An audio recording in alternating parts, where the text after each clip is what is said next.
Мээрим 31 жашта. Ал эки кызы менен Бишкекке көчүп келгенине 2 жылдан ашты. Айтымында 21 жашында өзүнөн 14 жаш улуу адамга турмушка чыккан. Бирок ошол кадам жашоосундагы туура эмес чечими болгонун айтат. Ичкиликке берилген күйөөсү ага күн көрсөтпөй Кудайдын куттуу күнү баш көзгө койгулап кылбаган иштери үчүн айыптачу экен. Аракеч күйөөсүнөн кордук көргөн Мээрим андан кетүүгө бир нече жолу аракет кылган. Бирок апасы айыл укса уят болобуз деп каршы болуп койгон. Жакын туугандарынан колдоо таппаган каарманыбыз күйөөсүнөн качып кутулуу үчүн Оштун Каракулжа районунан Борборго келе берген. Көбүнчө башым оорат болчу. Башым оорат болчу, ошол башым ооргондо бар ушинтип калды да, ошол башым оорат болчу, анан дубалсыздырат болчу. Дубалсыздырып эле ошентип муунтуп көтөрөт болчу. Арык эле киши болчу. Анан мынтип муунтканда могул жерлерим көк болуп калат болчу да, муунтуп урат болчу. Ургандан ал урганында эле уже бар жогум эле бышып неме болуп калды. Анан муунтуп урганда көздөрү кандай десем, жана вампирлер бар го кинодо окулар. Ошолордукундай кыпкызыл болуп калат болчу да, муунтуп мени кадимкидей эле мынтип көтөрүп койчу, ушул неме менен эле көтөрүп койчу. Анан ошондон коркот болчу мен. Ошо чачыма сүйрүп алып урат болчу. Анан мындай ойготконо дагы жакшы ойготпойт болчу. Тебет болчу да, тээп ойготот болчу.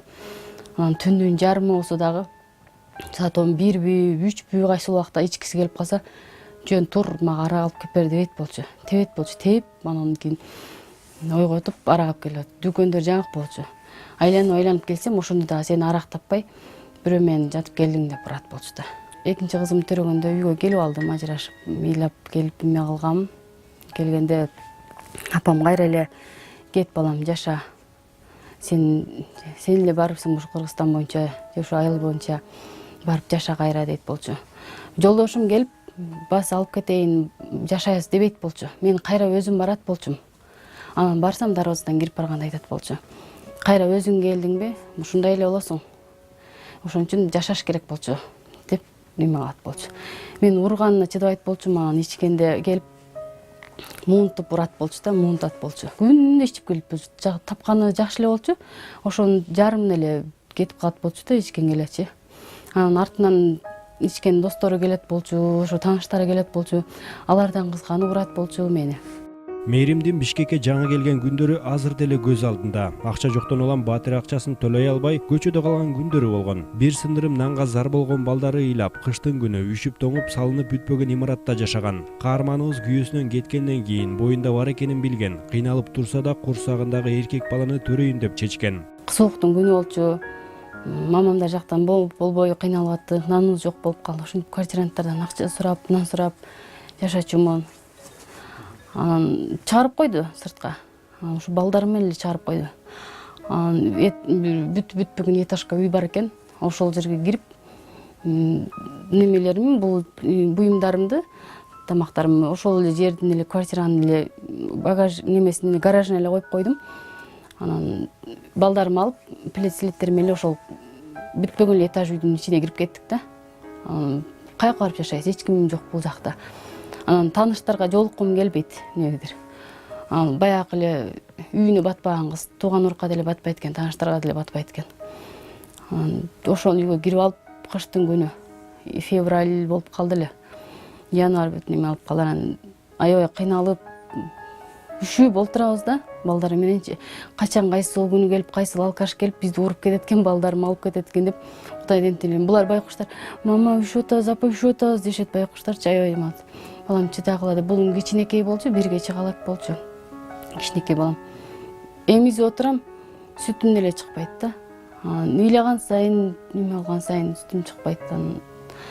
Буларыбыз үшүп атабыз, апа курсагыбыз аш дейт. Үйүбүз болсо дагы эптеп бирдемке бышырып бермекмин да, буларгачы ундан болсо деле атыла бышырып бермекмин. Үйүбүз жок, ошентип көчөдө жашап калдык. Ыйлай берип деле көзүм жашы калган жок мен. Балдарым неме алганын деле. Ойлонуп эле өзүм жеп өтө турган болдум да, ойлонуп элечи. Өзүм суроо берип эле, өзүм жооп берип эле ыйлабайм болду. Эми күчтүү болом мындан кийин дейм. Бирок болбойт экен. Ага тагдыр эч неме кылып бербейт экен. Ыйлабайм деп эле балдарым көрүп эле кыйналган деле, апа, нан апа деп бир жумалап нан жокта жашап калдык да. Апа нан деп коңшуларга чыгып, квартиранттарга чыгып нан бергиле деп сураштан тартындым. Үйдүн эле ичинен ыйлап алып эле Барсыңбы деп коет. Бармын деп коем. Сыртка чыгып башымды көтөрүп күлүп чыгам. Анан үйгө кирип алып ыйлай берем. Ошо бир нарындык эжеке бар болчу, Чынар деп. Ошол эже жакшы билет болчу. Тереземен карайт экен аңдып. Ушундай эле болчу, терезем ылдыйраак болчу. Карайт экен, менин балдарым бул жерде мындай болуп жатат. Мен мунун эмизип отурат болчумун. Анан эшигимди тыкылдатып эле тееп эле замокту бузуп эле кирип келди.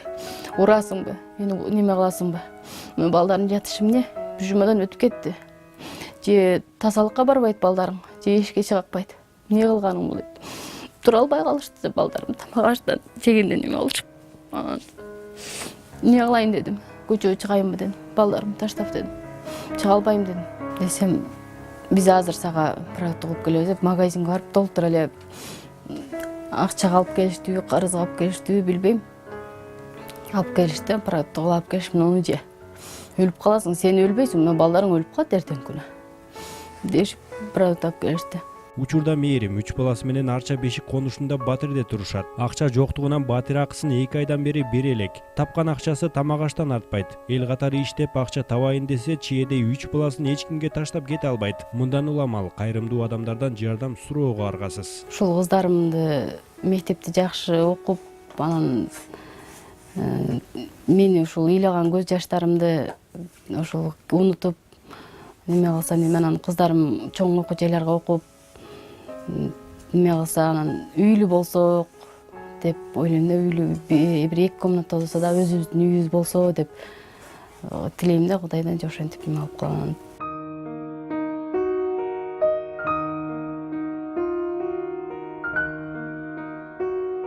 Аракты жок кылса, аракты отун жок эле кылып эле Кыргызстанга аракты чыгарбай эле койсо, ушуну мага окшогон эмелер, семьялар, жолдоштор ичип келип урбаса дейт болчумун. Ушунун ордуна башка нерселерди курушса жакшы болмок да. Анан ушунун ордуна башка эле цехтерди курушса, мага окшогон неме кылгандар, иши жоктор, окубай калгандар, билими жоктор ошондой жерге алып иштей биле дейм.